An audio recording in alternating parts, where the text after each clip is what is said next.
આ જિંદગીના ચોપડામાં સરવાળો માંડજો, મનને મહેતાજી કરી કામે લગાડો.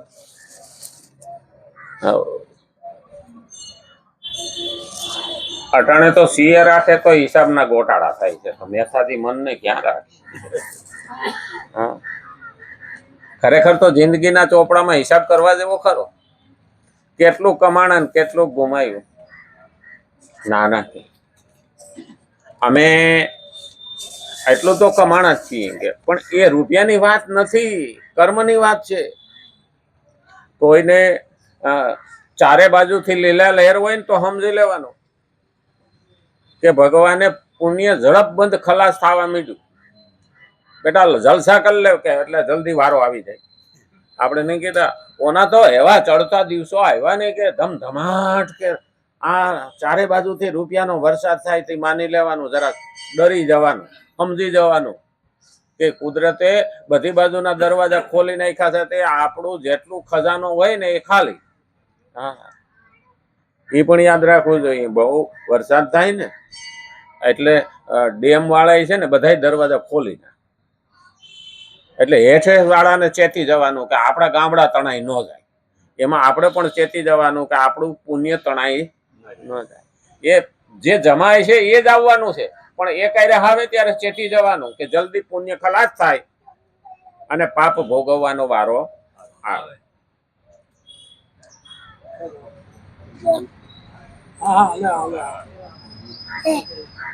હું એટલે અહીંયા ભાઈ ચોકલેટ લેવા અહીંયા નહીં આવવાનું. ચાલુ હોય તો અહીં નહીં આવવાનું.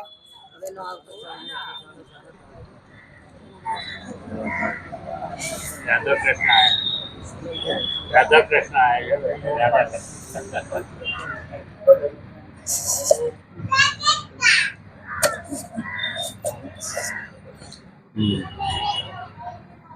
એટલે ભગવાન પણ અર્જુનને એ વાત કહે છે. શ્રીમદ ભગવદ્ ગીતા 3 અધ્યાય 23મો 24મો શ્લોક આપણે જોઈએ છીએ.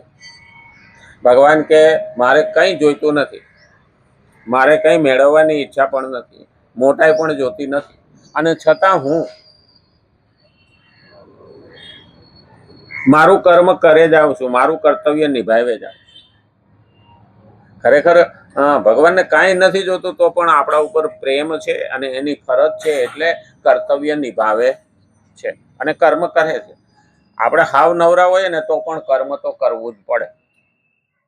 અહીંયા ભગવાનનું નહીં કરીએ તો પેલા યાદ રાખવાનું, ઘેર બેઠા બેઠા પણ મારી તારી તો કરવાના જ છીએ.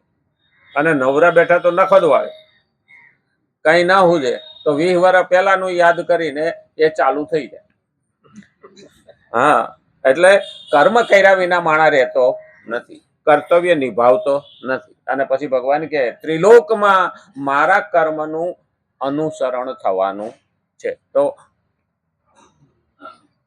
મમ વર્તમાનું વર્તન્તે મનુષ્યા. હા, અહીંયા ભગવાને એ જ શબ્દ કીધો છે કે મારા વર્તન પ્રમાણે જ મનુષ્ય વર્તન કરવાનો છે અને હું કહું એ પ્રમાણે જ મનુષ્ય વર્તન કરવું જોઈએ. આપણે એવું કરીએ છીએ કે અરે એવું કરવા જઈએ તો કે કરોડપતિ થોડું થવાય. એટલે એ તો લક્ષ્મીપતિ થયા, તો કરોડપતિ થાય. પણ કરોડપતિ એ ચિંતા કરવી જોઈએ કે રોડપતિ થતા વાર લાગે નહીં. ભગવાન અર્જુનને એ વાતનો સંકેત કરે છે કે તું રથી બને અને હું સારથી બન. તું રથી બને અને કે હું સારથી બન. હકીકતમાં ભગવાન આપણો સારથી હોય ને તો રથ આડો અવડો જાય નહીં. એ પણ ધ્યાન રાખવા જેવું છે. અર્જુનને ભગવાન કહે છે તું રથી બન એટલે રથનો માલિક અને હું સારથી બનું. અને એટલે જ કીધું તો જો ક્ષત્રિય હોવા છતાં પણ કે તું રથી અને હું સારથી બનું, તો જો ક્ષત્રિય હોવા છતાં પણ આજે હું તારો સારથી બનેલો છું. ભગવાને મોટાઈ છોડી હો.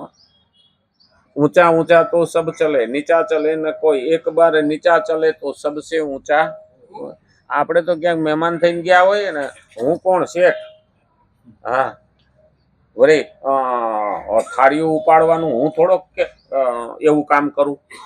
ભગવાને પાંડવોના યજ્ઞમાં લોકોના પતરાવડા ઉપાડ્યા છે. ભગવાને એમને નહીં થવાતું. અહંકારને છોડવો પડે. જ્યાં સુધી આપણામાં અહંકાર હોય ને ત્યાં સુધી આપણો ભેટો થતો નથી. તો અહીં ભગવાન છે કે હું તો ક્ષત્રિય હોવા છતાંય સારથી બન્યો. સારથી ભગવાને ખરેખર તો આટાનો ડ્રાઈવર એમ જ કહેવાય ને. ડ્રાઈવર રાખ્યો હોય, હા, એને પગાર દે તો શેઠ ગમે ત્યાં જાય, ગાડીનો માલિક ગમે ત્યાં જાય, પણ ડ્રાઈવર તો બિચારો એ ગાડીમાં જ શેકાતો હોય. હકીકતમાં તો છે ને આપણે જાન લઈને જઈએ ને તો ડ્રાઈવરને હાંસ હોવો જોઈએ. આપણે 60 જણાનો જીવ એના હાથમાં હોય એટલે એને હાંસવવો જોઈએ, એને હુવડાવવો જોઈએ, એ બધી રીતે તૈયાર રાખવો. પણ અત્યારે આપણે ધ્યાન આપતા નથી. તો જો ક્ષત્રિય હોવા છતાં પણ આજે હું તારો સારથી બનેલો છું. આ ભગવાને પોતાનું સ્વમાન ખંડિત થાય એવું વિચાર્યું નથી. ક્ષત્રિય હોવા છતાં પણ કે હું સારથી બન્યો. અને આપણે સ્વાર્થી ન બનીએ, ભગવાનને સારથી બનાવે. આ મોટામાં મોટો પોઈન્ટ છે. આપણે સ્વાર્થી બનીએ છીએ પણ ભગવાનને સારથી કરતા નથી. અને ભગવાનને આપણો સારથી કરીએ ને તો આપણે કોકના સારથી થઈ શકીએ. કયા રસ્તે જવું ને એ સારથીને ખબર હોય. યુદ્ધમાં કુશળ સારથી યોદ્ધાને બચાવે. અને સારથી એવો હોય ને તો યોદ્ધાને નમાલો પણ બનાવે. એ પણ ધ્યાન રાખવું. શૈલ્ય રાજા હતા પણ આ તો કૃષ્ણએ કહ્યું ને કે તમારે સારથી બનવાનું છે કર્ણનો. એટલે એને વિચાર કર્યો કે જો કૃષ્ણ ક્ષત્રિય હોવા છતાં પણ જો સારથી બનતા હોય તો મારે કર્ણનો સારથી બનવામાં શું વાંધો. મામા શૈલ્ય, હા, આપણી આજુબાજુ મામા શૈલ્ય હોય. એ ધ્યાન રાખવાનું.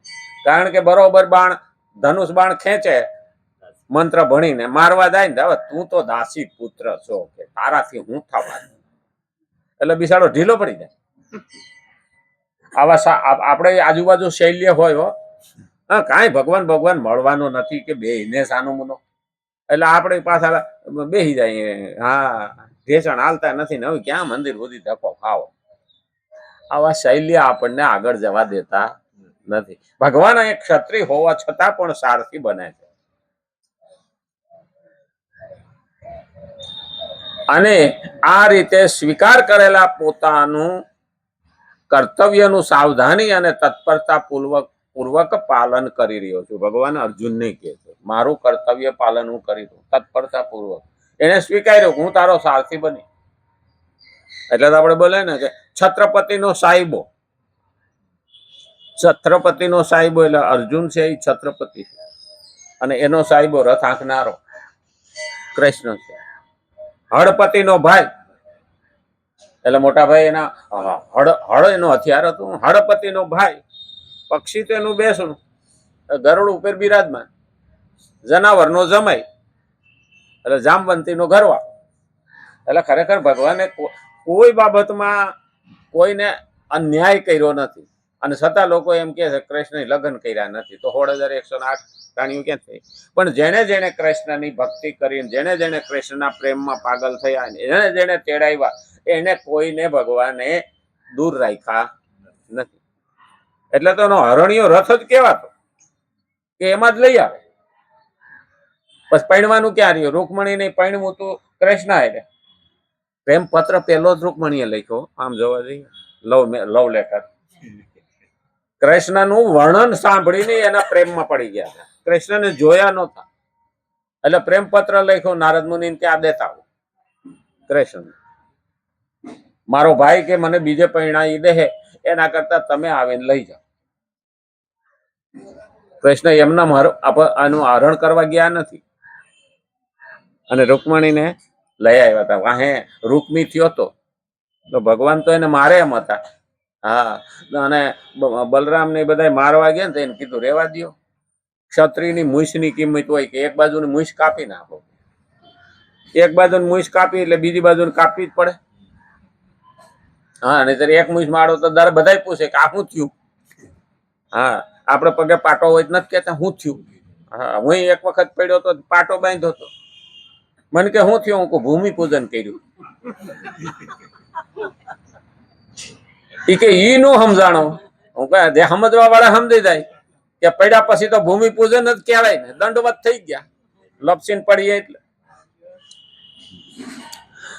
અને આ રીતે સ્વીકાર કરેલા પોતાના કર્તવ્યનું સાવધાની અને તત્પરતા પૂર્વક પાલન કરી રહ્યો છું. મારા આ કર્તવ્ય પાલનનો પણ ત્રિલોક ઉપર પ્રભાવ પડે છે. ભગવાનના કર્તવ્ય પાલનનો ત્રિલોક ઉપર પ્રભાવ પડે. તો આપણે જ્યાં કર્તવ્ય પાલન કરતા હોય તો આજુબાજુ પ્રભાવ પડે કે ના પડે? હા, એક પડોશી હારો. અત્યારે તો માણસ છે ને પડોશી જ હારો ગોતે. અને પડોશી હારો આપણે પણ હારા હોય તો પડોશી હારો, નહીતર આપણે જ લઈને નડતા હોય તો પડોશી ભાગી જાય. હા, અને પછી બધા એક હારે ભેગા થાય, એવા જેવા તેવા, એવા ને એવા ભેગા થાય. કેમ કે હું ત્રિલોકમાં આદર્શ પુરુષ છું. આકાશ, પાતાળ ને પૃથ્વી ત્રણેય લોકમાં, ત્રિલોકમાં હું આદર્શ આત્મા છું, આદર્શ પુરુષ છું. ભગવાન એમ કહે છે. સઘળા પ્રાણીઓ મારા જ માર્ગનું અનુસરણ કરે છે. હવે સઘળા પ્રાણીઓમાં તો આપણે સ્ત્રી, પુરુષ અને નાન્યતા આ બાકીને તો ભગવાન જ સંચાલન કરે. વૃક્ષ, વેલા, છોડવા, પાંદડા, પશુ, પંખી આ બધી યોનિઓ છે એને ભગવાને ડેટા ફિટ કરેલો એ પ્રમાણે ચાલે. જેમ રોબોટ હાલે એમ. એને ટાઈમે બાળકો જન્મે, એને ટાઈમે ગર્ભવતી બને, એના ટાઈમે એ બધું જ થાય. પણ આપણું કોઈ નક્કી નહીં. એટલે આપણને છુટ્ટી આપી તો આપણે કઈ હકણા રહ્યા નહીં. ભગવાન કે તને કર્મ કરવાની છુટ્ટી. કર્મમાં સ્વતંત્ર કર્યા અને ફળ પકડી રાખ્યું. ભગવાન ફળ તો હું ઈચ્છા પડશે ને જેવું હશે ને એવું તને આપી. તારા હાથમાં નથી. માણસ ખૂન કરીને એમ કે મારે કઈ ફળ બળ જોતું નથી. ભગવાન કે ઈ તો નો ચાલે. હારું હારું ગપ ગપ, કડવું કડવું થૂથું, એ તો સ્વીકારાય જ નહીં. સઘળા પ્રાણીઓ મારા જ માર્ગનું અનુસરણ કરે. આ રીતે તારે પણ પોતાના કર્તવ્ય અને કર્મની ઉપેક્ષા ન કરીને મારી માફક તેનું સાવધાની તેમજ તત્પરતા પૂર્વક પાલન કરવું જોઈએ. ખરેખર અર્જુનને જગાડવા માટે ભગવાને 18 અધ્યાય કહેવા પડ્યા. ભગવદ્ ગીતાના 18 અધ્યાય કીધા. આપણે હિન્દુ આળસુ તો ખરા જ. ઘડીકમાં ટ્યુબલાઇટ થાય નહીં, સ્ટાર્ટર નબળા ને. પેલા તો સ્ટાર્ટર વાળી આવતી ને, હવે તો આ એલઈડી વાળી આવી. પેલા તો સ્ટાર્ટર વાળી આવતી ટ્યુબલાઇટ. નબળું હોય ને એટલે લબક લબક થાય ને પછી પાછી ઉપડે ને વળી પાછી બેસી જાય. હા, તો આ મુસલમાનો એટલો ત્રાસ ગજવારે ને તો પણ હિન્દુઓ એક થતા નથી. કારણ કે એ જાગતા નથી. જાગે તો પાછા હુઈ જાય. હકીકતમાં એકતા અને જાગૃતતા આ બે હોવી જોઈએ. એમને સ્વામી વિવેકાનંદે નથી કીધું ઉઠો, જાગો અને ધ્યેય પ્રાપ્તિ સુધી મેળાવો. આની પાછળનો હેતુ છે. એની વાહે બીજો શબ્દ કીધેલો છે. એક મુસલમાન વધે એની ચિંતા નથી, એક ખ્રિસ્તી વધે એની ચિંતા નથી, પણ એક હિન્દુ ઘટે એની ચિંતા.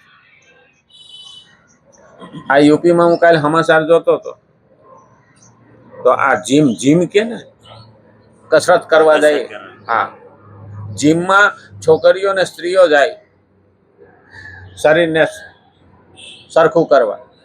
ત્યાં બધા શીખડાવવા વાળા બધા મુસલમાન, અને એની છેડછાડ કરે, એને ધર્મ પરિવર્તન કરાવે, એના ફોટા લઈને એને બ્લેકમેલ કરે. અને ત્યાં છોકરીઓ 20 વર્ષથી માંડીને 42-45 વર્ષ સુધીની બૈરાઓ જાતી. બધાનો લાભ મુસલમાનોએ ઉઠાવ્યો. એવા ઠેક ઠેકાણે જીમ ખોલી અને એક રેકેટ આખું હાલતું હતું. અને એ કાલ પકડાણું. 8 જીમ વાળાને તો લોક લાગી ગયા.